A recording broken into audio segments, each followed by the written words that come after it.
Hi everyone. Today we're going to go through the 4 chapters of the summary stage that we'll be working with this week. So for each chapter, the format is similar, okay, just to keep consistency throughout the manual. First, you have the title of the chapter, which is the site that you'll be abstracting. Colon and rectum is in the same chapter. So first you have a list of histology codes. So this chapter, anything with the histology code listed here, you would use this chapter. Just know for the assignment that you don't have to look up the histology or the topography codes for the assignment. Just go to that chapter, okay?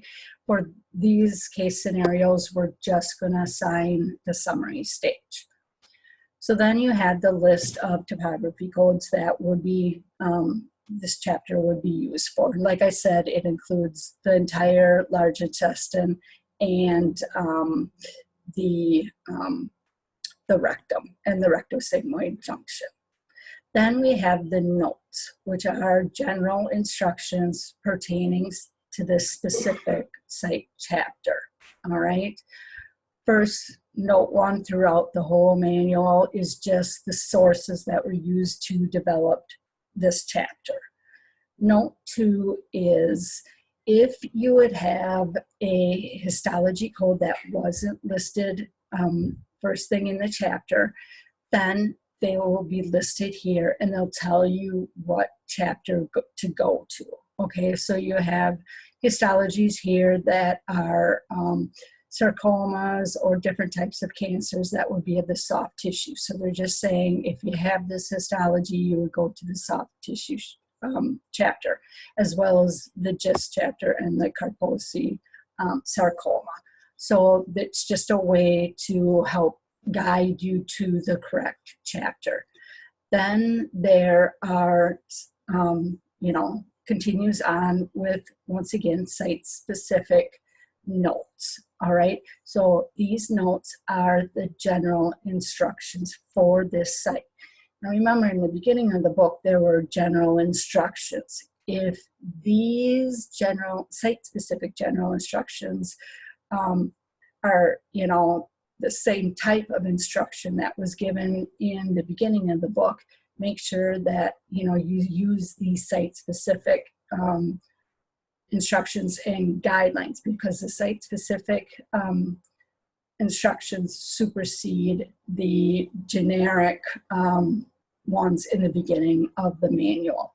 So I'm not going to go through every note, but read them carefully, because these notes are things that you need to know, okay, when you are using this. So these are the things that gave people difficulty in the past 18 years since the summary stage 2000 was published. So these are very important notes.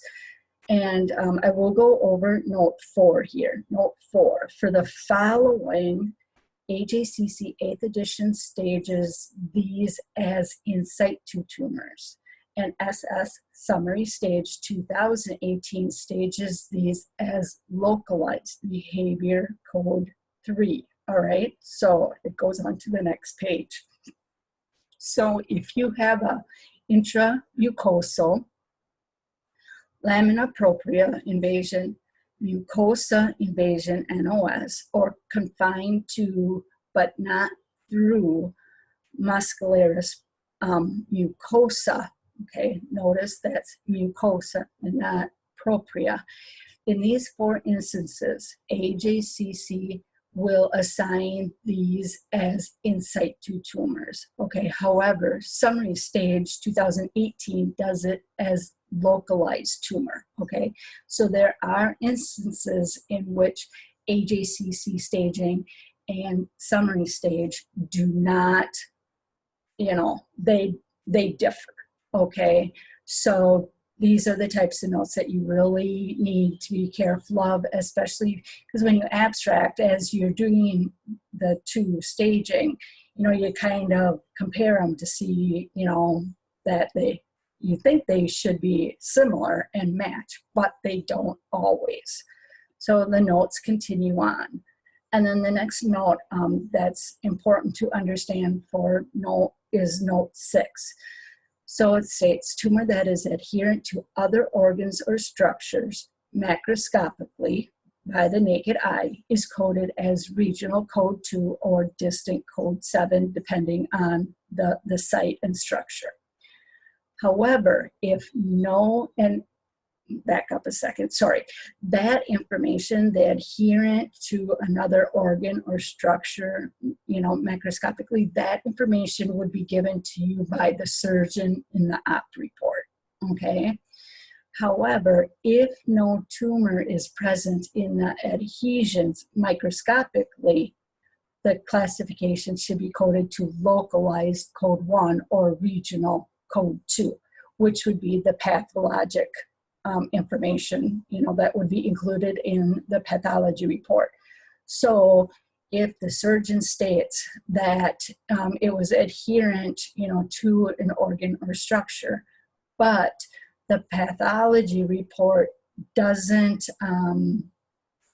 that verifies that even though it was adherent, there wasn't tumor involved in, that tissue, then we do not code it as code 2 or code 7 distant, okay?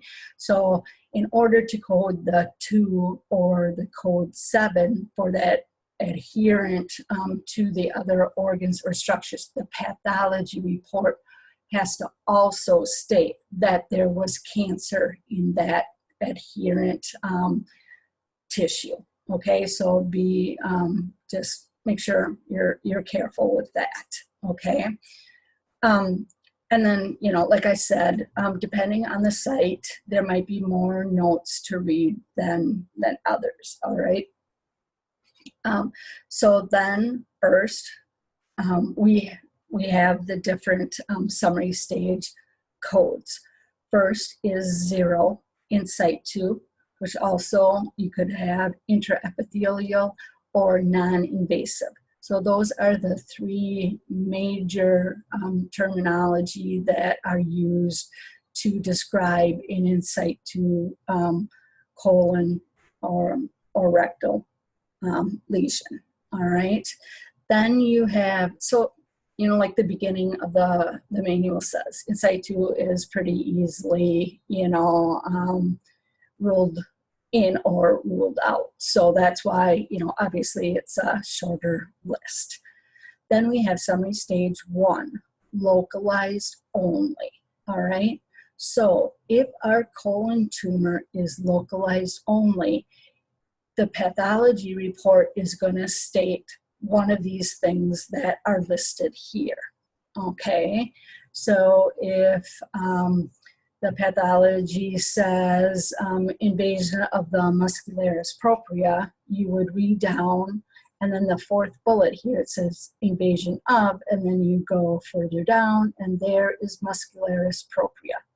So then that would be the tumor. If there's no lymph nodes that are positive, then you would assign summary stage 1 for that case. Okay, so basically you're just looking, you're taking the information from that you're given on your assignment, which is just a little piece of information from the pathology report.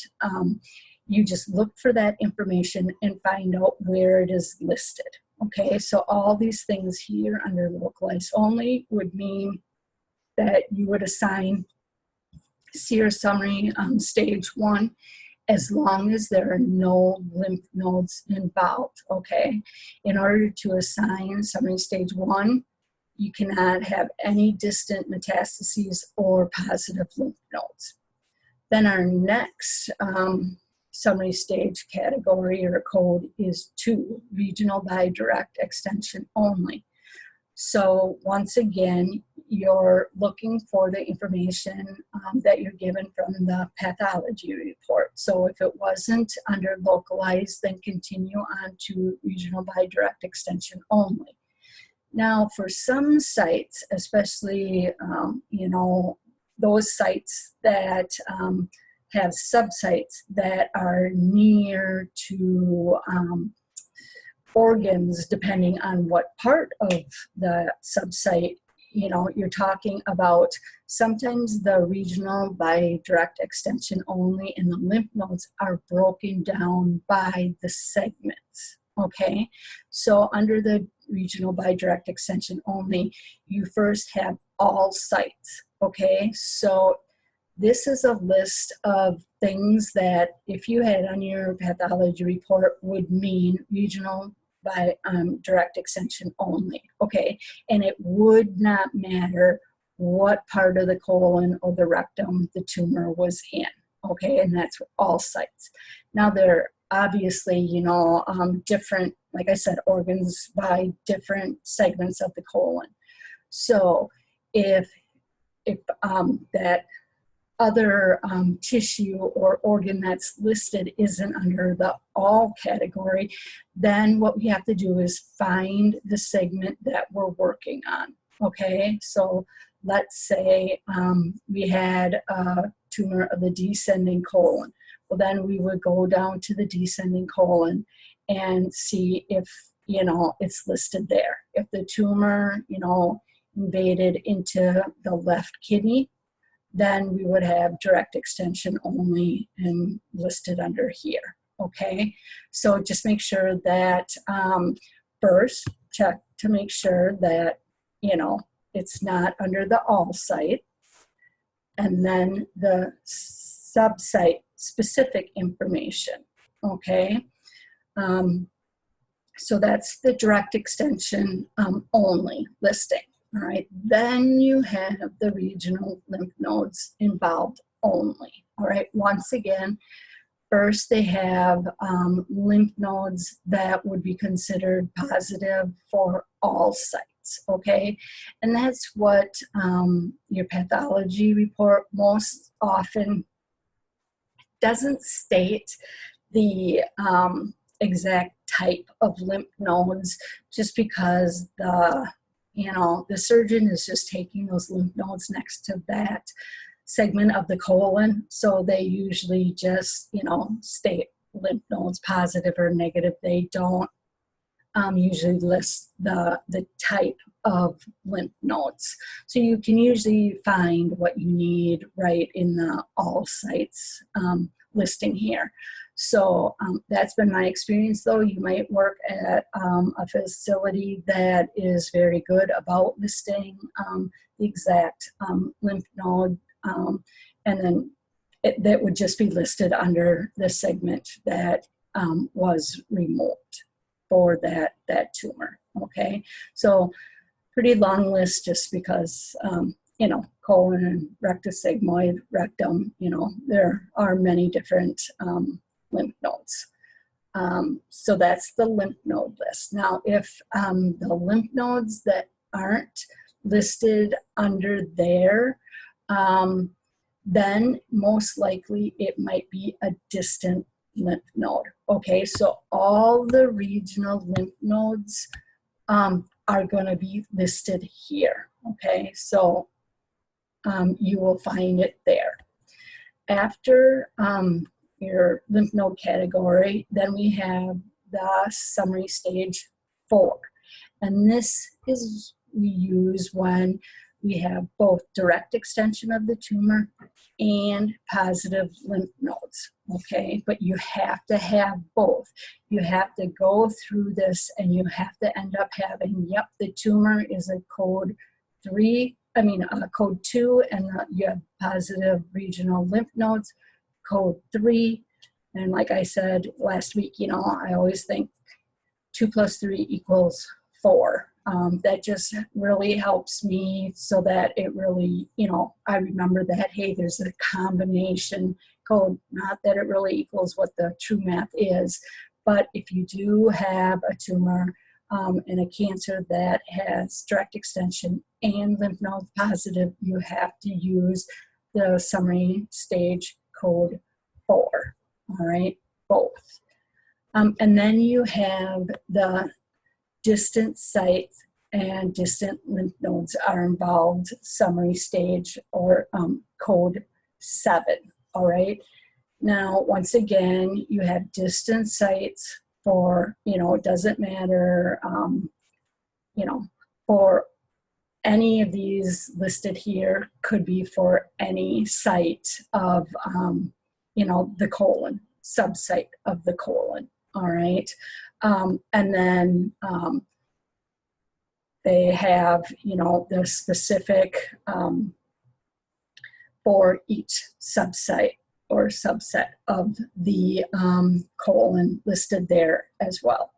And then they have distant lymph nodes, okay, listed. And then distant metastases, different terminology that would be used: carcinomatosis, peritoneal surface metastases, distant metastases with or without distant lymph nodes. So for this, it doesn't matter if it's a distant site or lymph node, distant lymph nodes, it's still summary stage 7, okay? Now, note that the summary stage 7, everything's not going to be listed under here, okay? So just, just be very careful on what you look for in the different sections. And if it's not listed in the summary stage 7, it's most likely, distant. All right, so they have things listed, and you just have to look for what you need, okay? So let's go to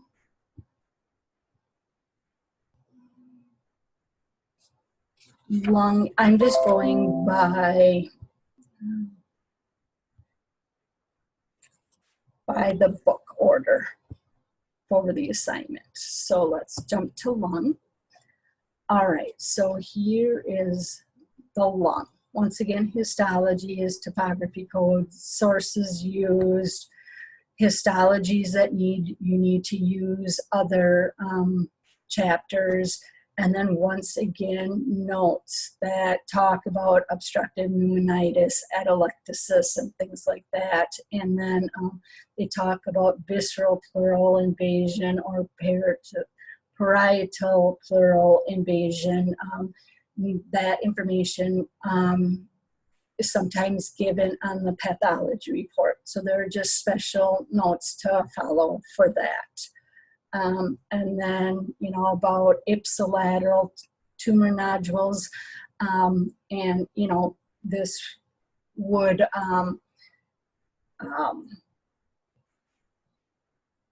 depend on your multiple primary rules. So remember that when you do these assignments, all these cases are just one abstract, okay?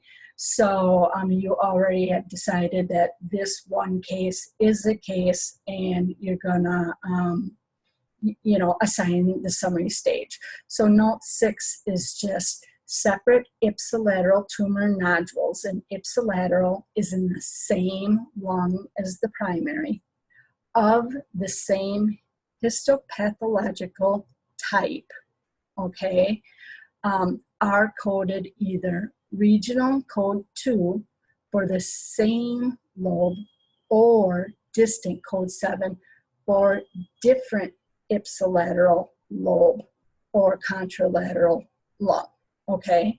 So if you have a second tumor in the same lobe as your primary, okay, and the histology is the same, it's code 2. Okay, but if you have the primary tumor in one lung lobe and another primary, or not primary, excuse me, another tumor in another lobe of the lung on that same side, it's code 7.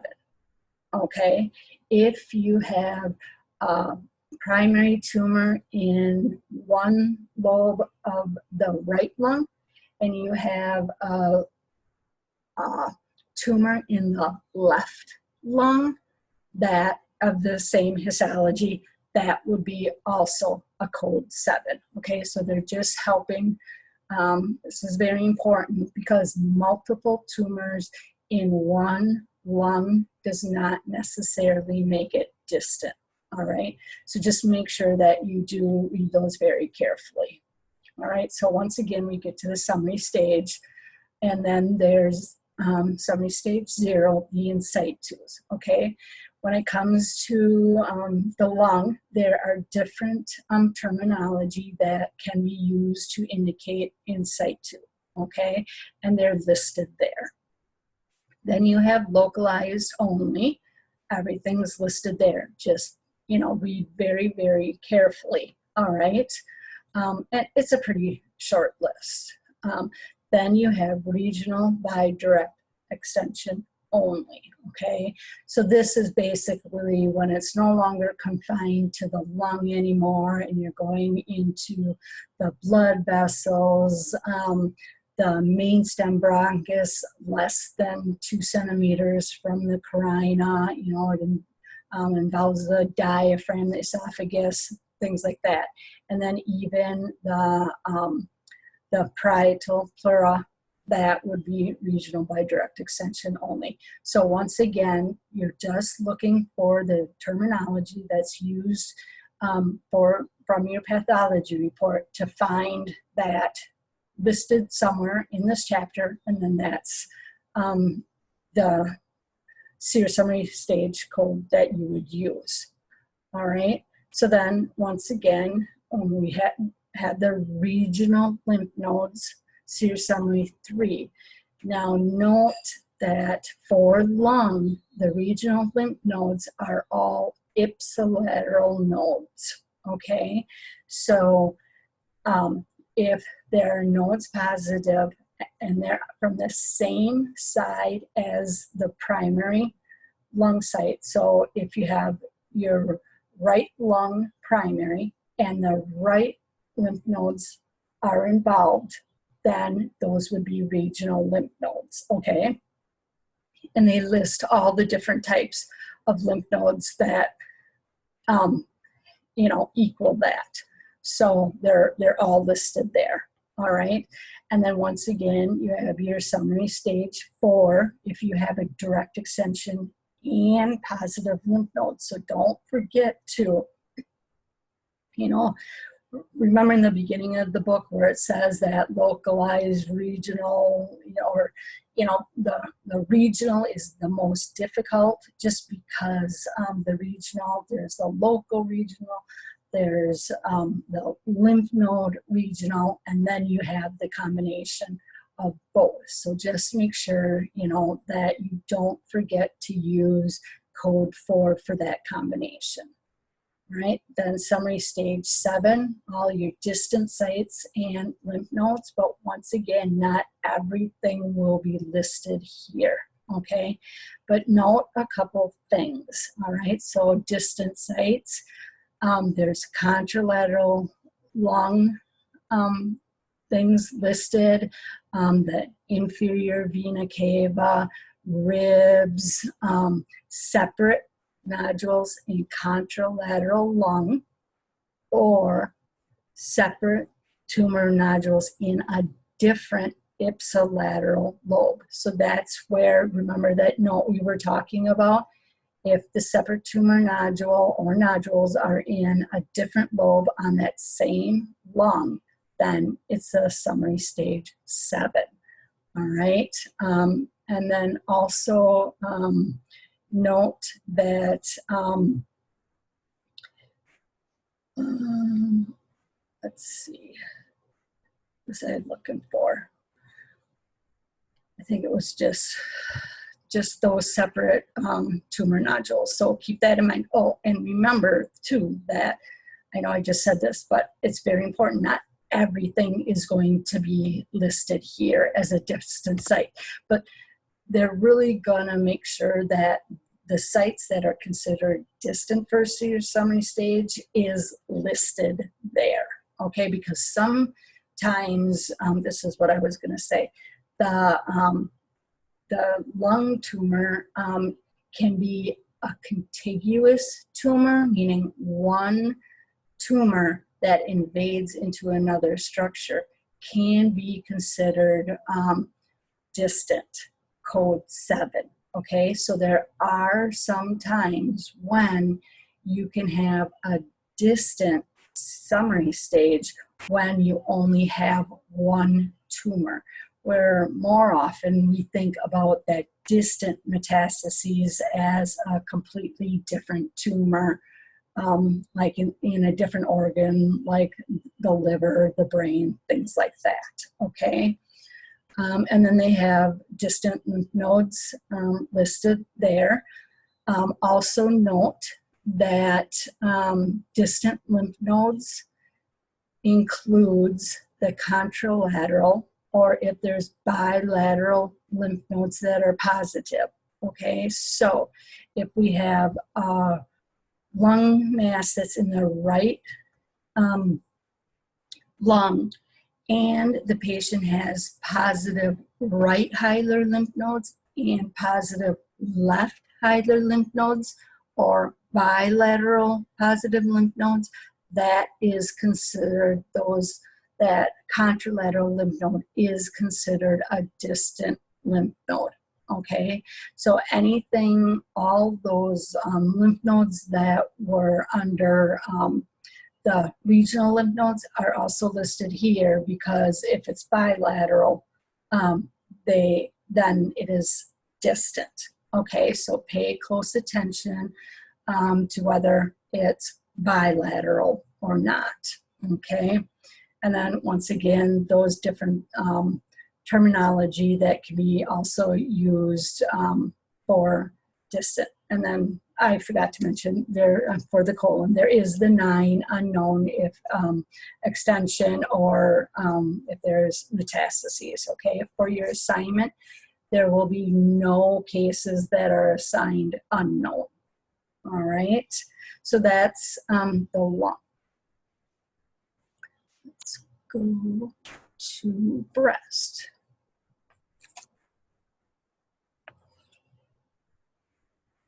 As you can see, the summary stage is the same order as the AGCC chapters are. It's, by more topography site. It's not alphabetical or anything like that.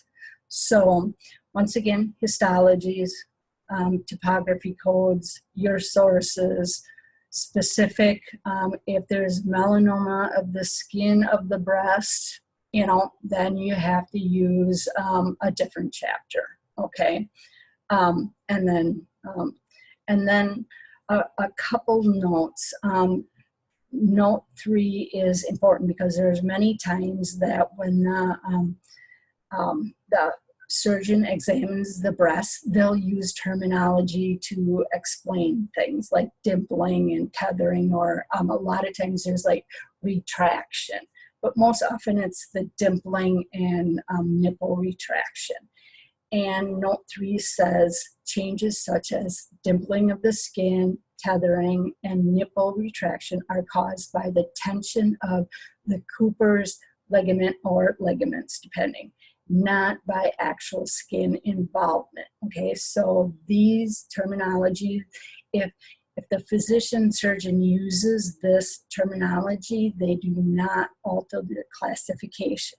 Okay, it would not mean that the nipple is involved or the skin is involved. Okay, it's just localized, and it's just because of that Cooper's ligament.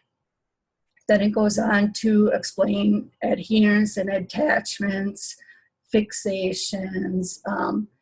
Note 6 explains how inflammation, the inflammatory carcinomas, those skin disorders that can manifest for breast tumors are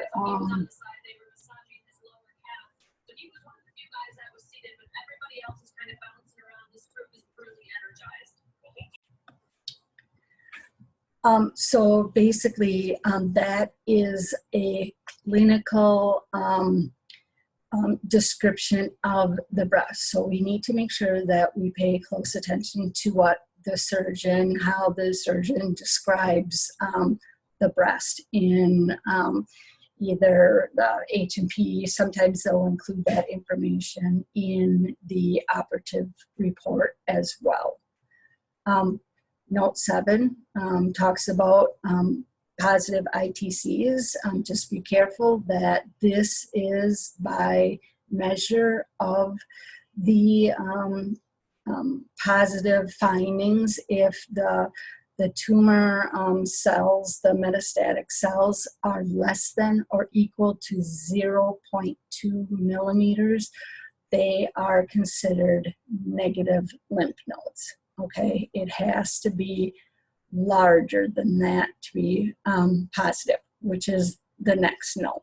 Okay, but if the pathologist does not state the size of that metastatic cell or deposit of the lymph node, we assume that it is greater than 0.2 millimeters. Okay, so the pathologist doesn't have to tell us the size of the metastatic deposit in the lymph node or lymph nodes.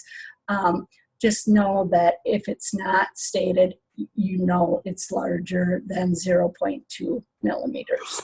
And then it just talks about the bone marrow micromets and circulating tumor cells, which I have not seen anyone using at all yet. Maybe the larger teaching hospitals may, but I haven't run into that in any of the community hospitals or even the larger hospitals. So then those are our notes. Once again, we have our summary stage 0, the in situ, different verbiage used for breast, and it's listed there. All right.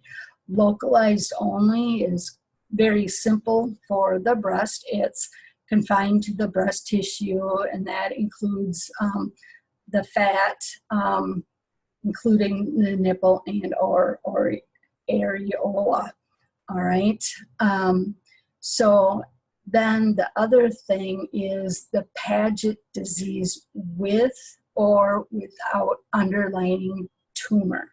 Okay, so sometimes Paget disease, remember it's that the carcinoma of the nipple. Sometimes there will be a tumor underneath that nipple, and sometimes not.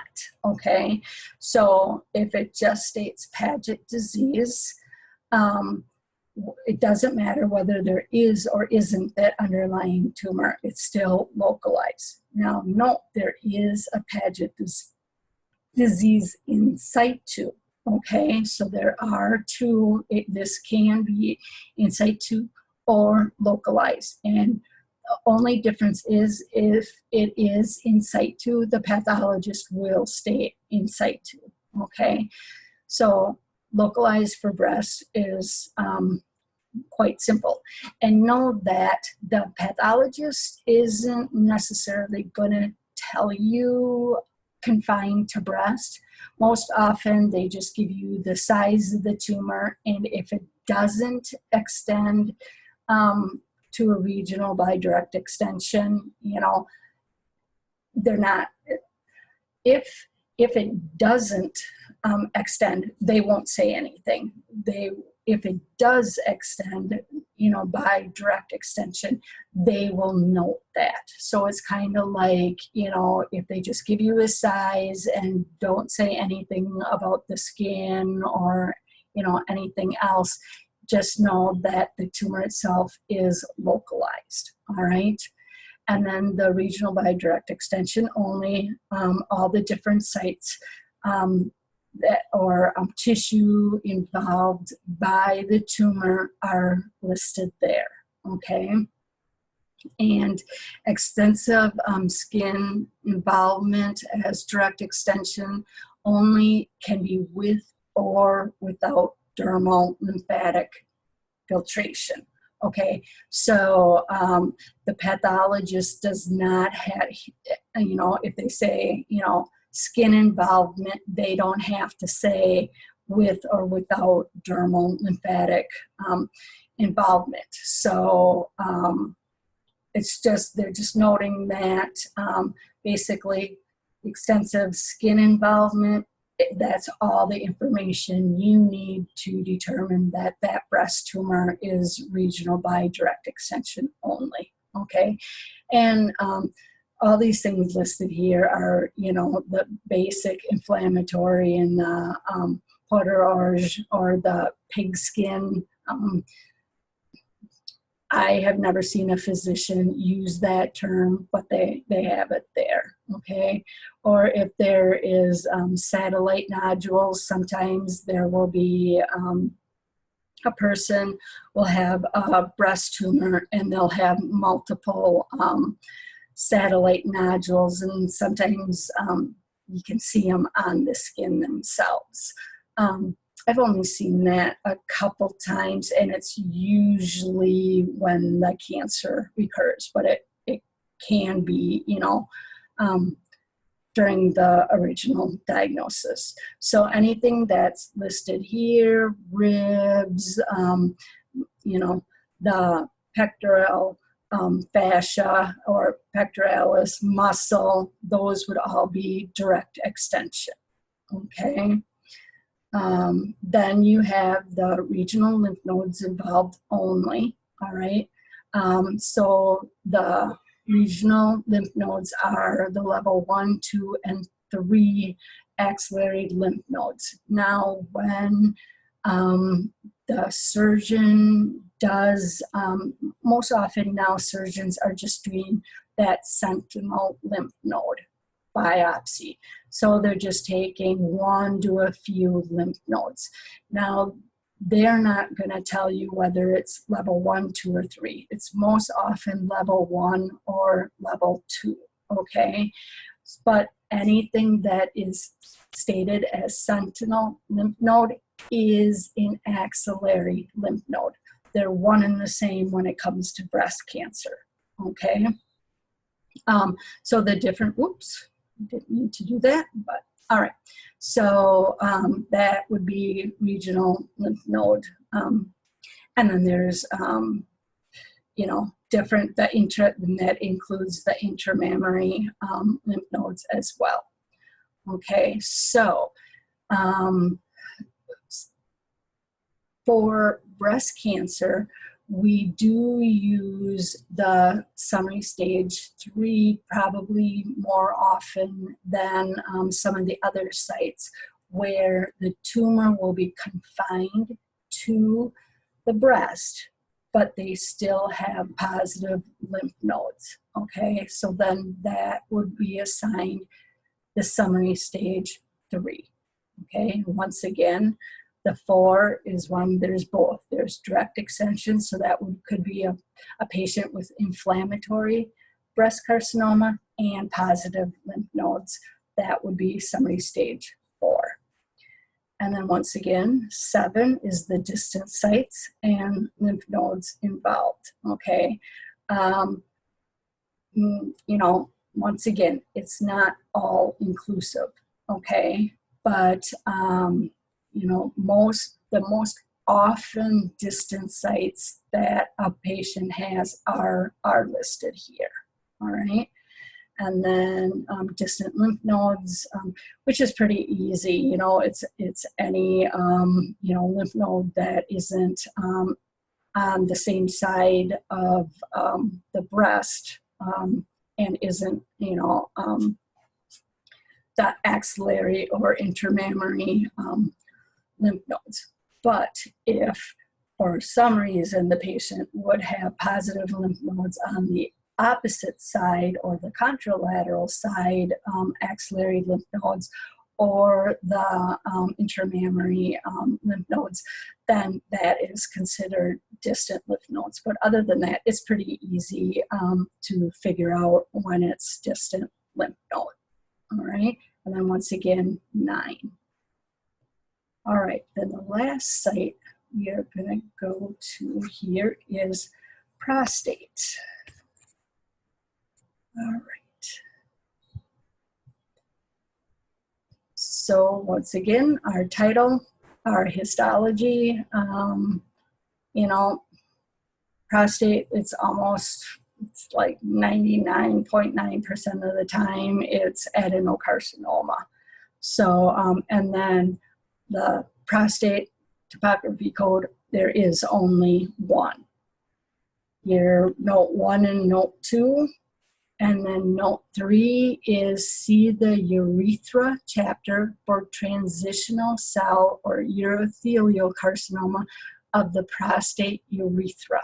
Okay, so if for some reason they do a prostatectomy and they realize that the cancer was actually a urothelial carcinoma or transitional cell carcinoma, and it was with originated in the urethra, then that you would use a different chapter for. Okay, you'd have a different topography code and you'd have a different histology code. All right.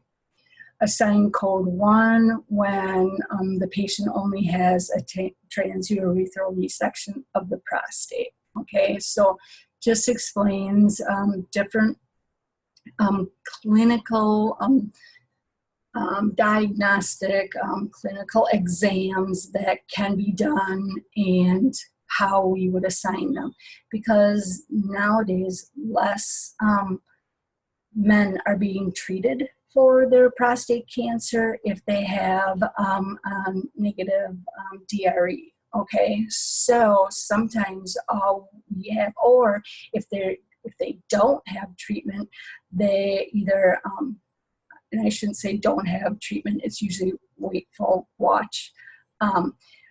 Or if they have localized, they may go on to have just radiation therapy, okay? And that happens, pretty much. It does happen pretty often. So there are many times that a prostatectomy won't be, performed. So these notes just help us, guide us to know how to assign the summary stage code for prostate when there isn't a surgical resection, so that we don't have an unknown stage, okay? Because if the physician, if the patient goes on to have radiation therapy, if that patient didn't clinically have localized cancer, then they won't recommend radiation therapy alone, okay? So once again, it's kind of we can determine the stage by the standard of care that the patient is receiving, okay? But that is usually can only be used, that concept can only be used for summary staging, okay? So, couple more notes there for you to read. So then we have summary stage 0, the in situ, and it's going to be in situ. If it's the PIN 3 that they talk about in the beginning of the STORR manual, when we're doing our case finding, remember PIN 3 is not a reportable case, okay? So that's why that would not be listed here. Then you have localized only, so watch carefully about when they talk about extracapsular extension or intracapsular involvement. A tumor can go into the capsular, but not necessarily all the way through. So those are the types of terminology that you're looking for.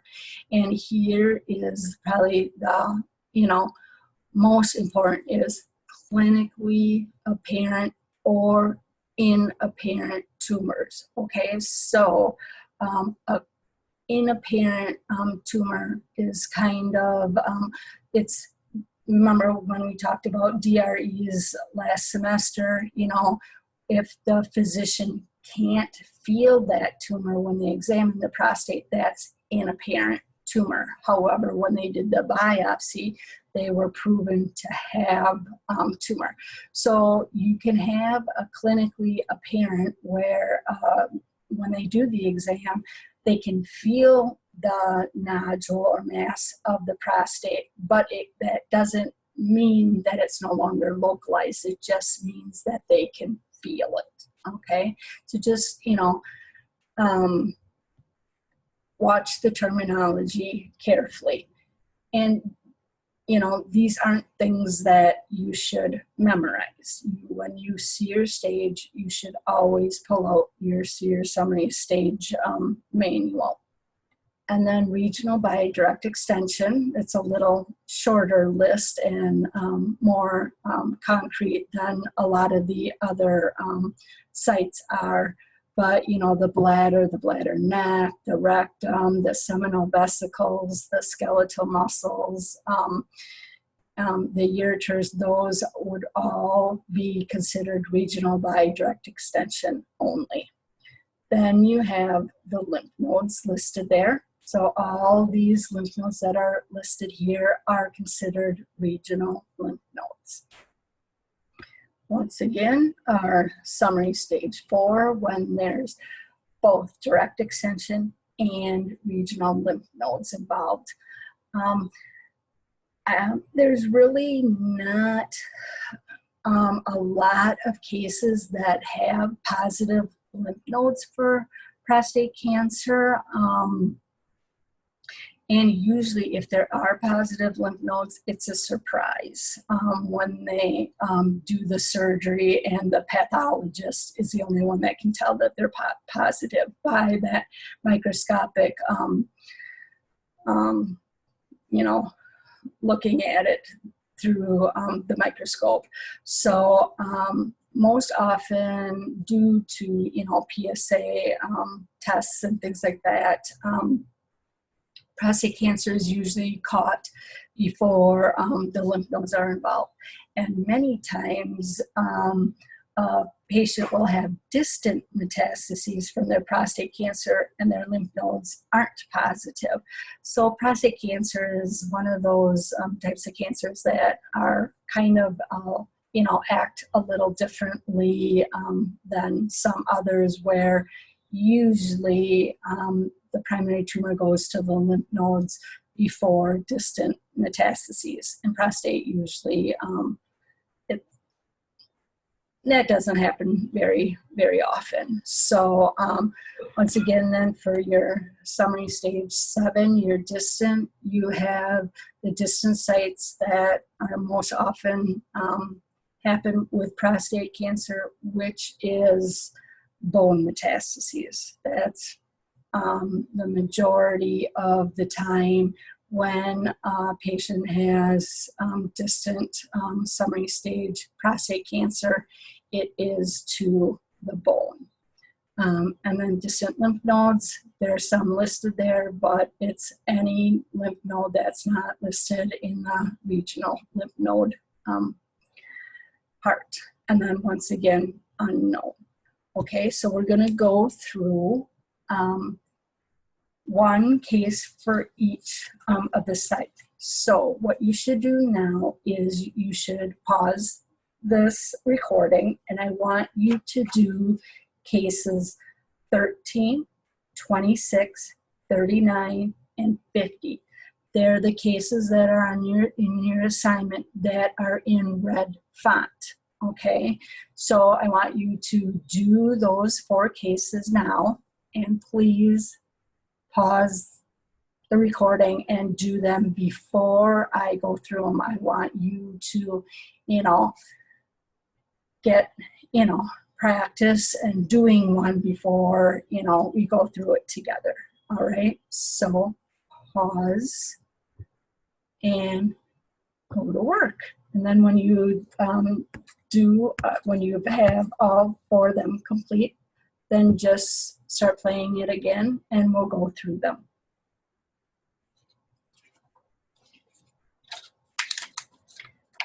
Okay, so let's go through number 13. All right, so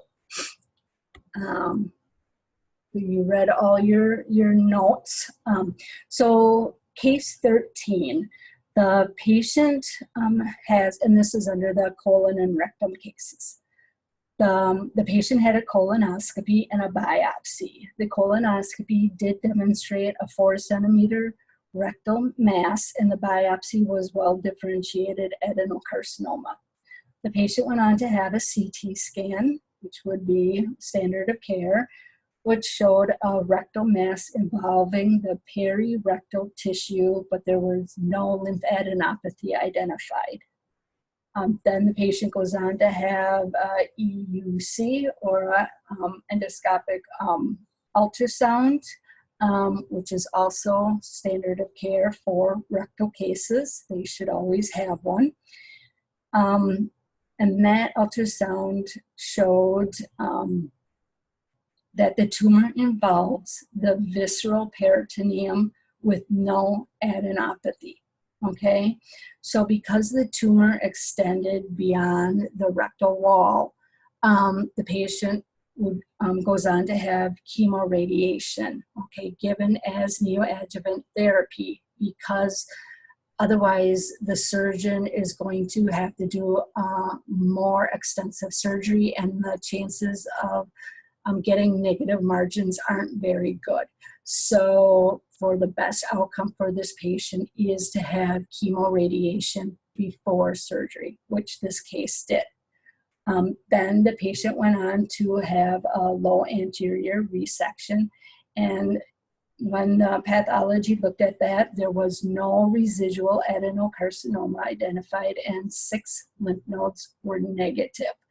Okay, so since there was no residual adenocarcinoma identified, that means this patient had a complete response to the chemoradiation, which is exactly what they want, and that does give the patient a better outcome with no residual carcinoma.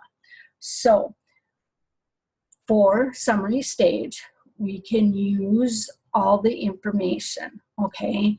The neoadjuvant therapy, though, remember there was that, the guideline in the beginning is we only use the surgical information after neoadjuvant therapy if the tumor was determined to be more extensive than it was before treatment started.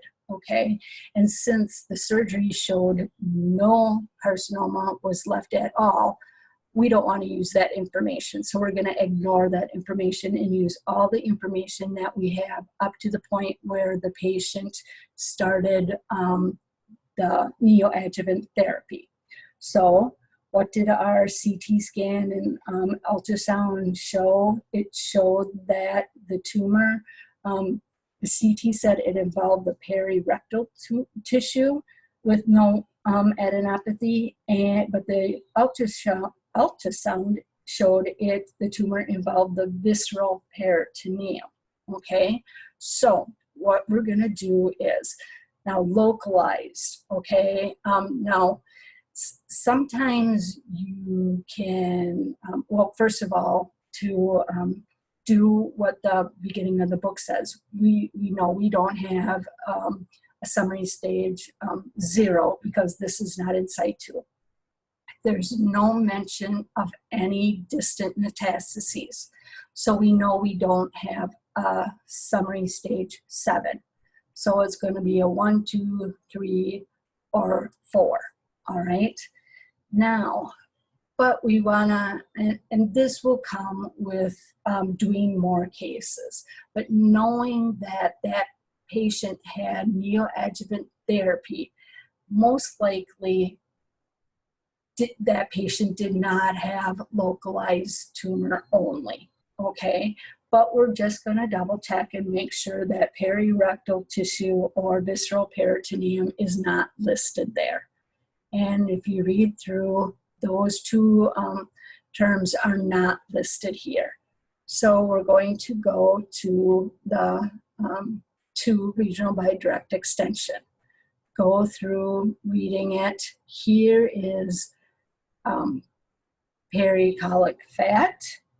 All right, but then we also need to make sure, because the ultrasound showed visceral peritoneum, and that is right there.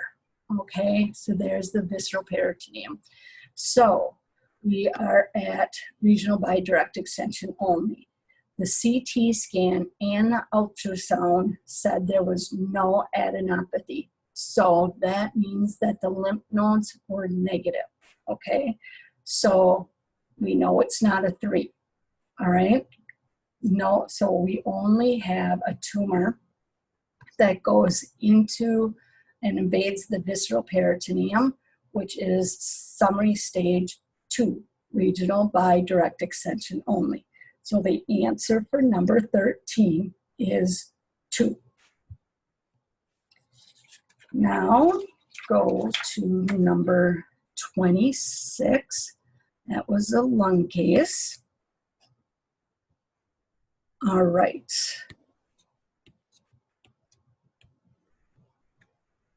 Okay, so this case, the CT scan demonstrated a 3.5 centimeter left upper lobe lung mass with a 6 centimeter mediastinal mass and multiple metastatic liver lesions. Okay, so the 6 centimeter mediastinal mass, that's one way in which they describe mediastinal adenopathy. Okay, so basically that 6 centimeter mass is saying that those mediastinal lymph nodes are positive for cancer. All right, patient goes on to have a PET scan, which shows that same mass with hypermetabolic activity. So they're saying that that mass was hypermetabolic. And when we're talking about PET scans, that's one way in which they're saying the PET scan proves that that mass is positive for cancer. They'll either use hypermetabolic or uptake. Uptake usually proves positive as well. Sometimes they'll give you the percentage or the how high of uptake there is, and the higher the number, the more likely it is to be positive. But hypermetabolic activity means that the PET scan is proving that that area is positive for cancer. Okay, so the PET scan showed that that mass was positive, and then it also showed hypermetabolic activity of the left mediastinal lymph nodes and multiple liver lesions. They went on to do a liver biopsy, which showed metastatic neuroendocrine carcinoma. Okay, so we know it's not in situ, all right, but here we have this lung mass with mediastinal lymph nodes, but also positive liver nodules. Okay, so the nodules are not connected to the lung in any way, but they are positive and proven pathologically. So most likely, this is one of those easy cases where you can say not in situ, but hey, we have distant site. Okay, and if you go here, is liver listed? No.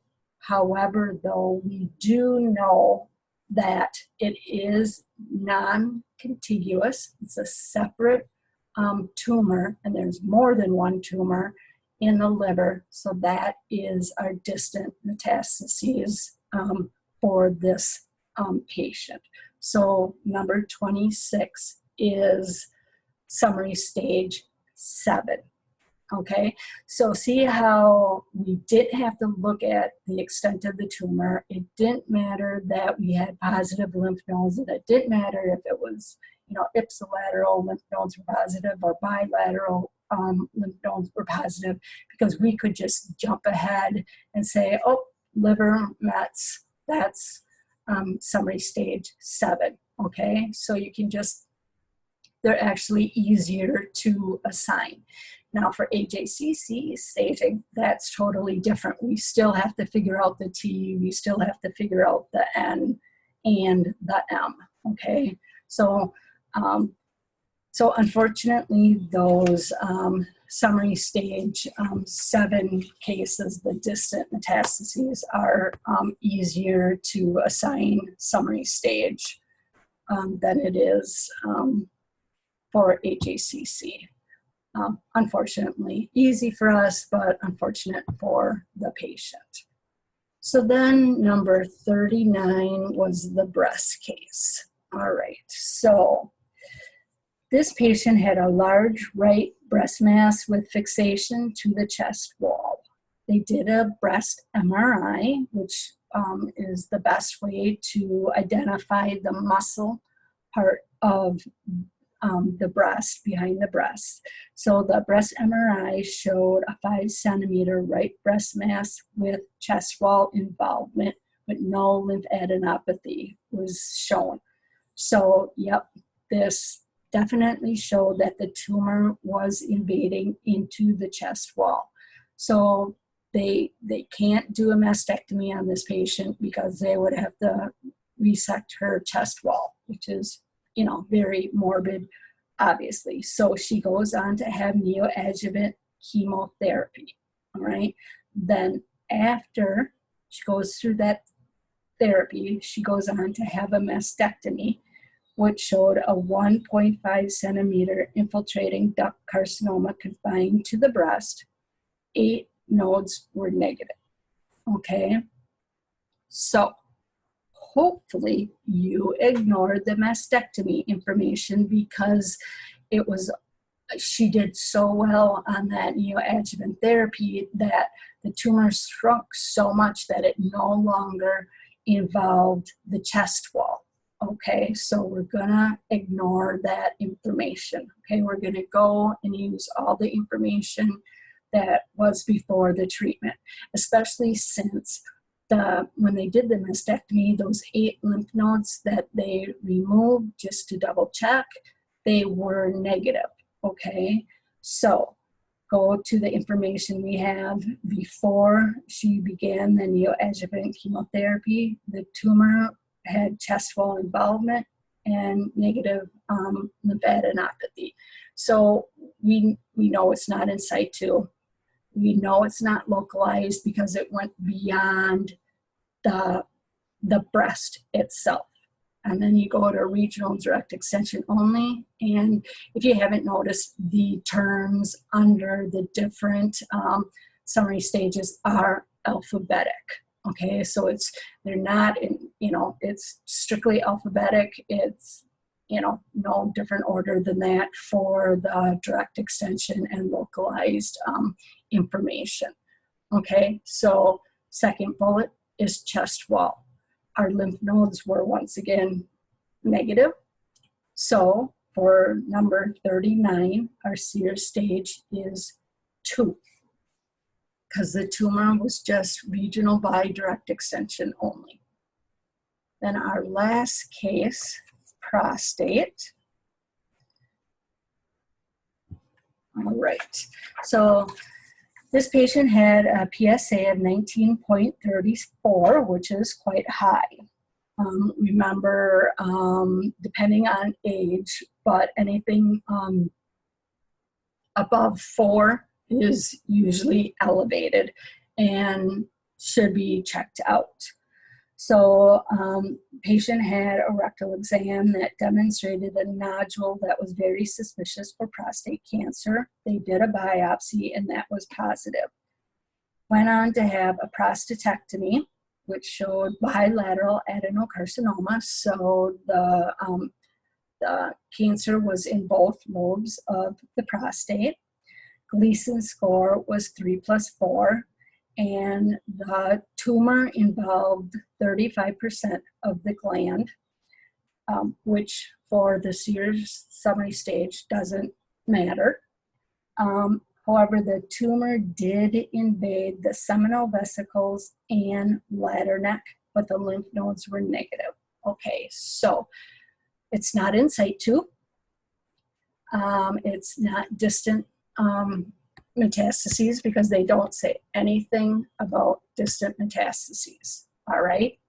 We know the lymph nodes were negative, so we know we do not have a 3 or a 4, okay, because our lymph nodes are negative.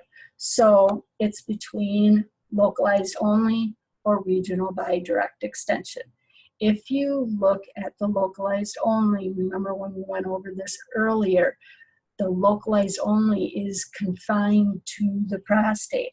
And this patient's cancer invaded the seminal vesicle and the bladder neck. If you go to regional by direct extension, we have bladder neck here listed, and we have seminal vesicles. And it can be one or both. If it's only one involved, it's still regional by direct extension only, okay? So because of the bladder neck invasion and the seminal vesicle invasion, this patient has a summary stage 2 cancer. Okay, so just, you know, like the beginning of the book says, you know, there are those easy ones that you can just, you know, say, nope, can't be that, can't be that. And then, so, you know, kind of elimination to make it easier to know kind of what your beginning point is. And just also, you know, and I did do this for the first few, but if you have negative lymph nodes, it can't be 3 and it can't be 4, okay? So keep that in mind, okay? So that's the presentation today. So hopefully that will help you. You got 3 points there. All right. If you have any questions, just make sure you post them on the discussion so that everyone can learn from each other. Okay. If you have any questions, just let me know. Okay. Hope to see you Wednesday then at the study group. Have a great week.